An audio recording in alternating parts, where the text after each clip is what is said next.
नुआपड़ा जिला तरबुड़ा नवोदय विद्यालय रे रेगिंग को नहीं घटी अघटना।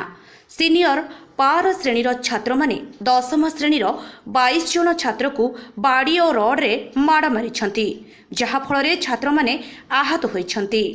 एहार प्रतिवाद रे नवोदय स्कूल 10म श्रेणीर छात्र छात्री धारणा रे बसिछंती। माड़ मारिथिबा सिनियर छात्र को टीसी दिया जाऊ बोली दाबी करिछंती। ब्यूरो रिपोर्ट आवाज ओडिशा।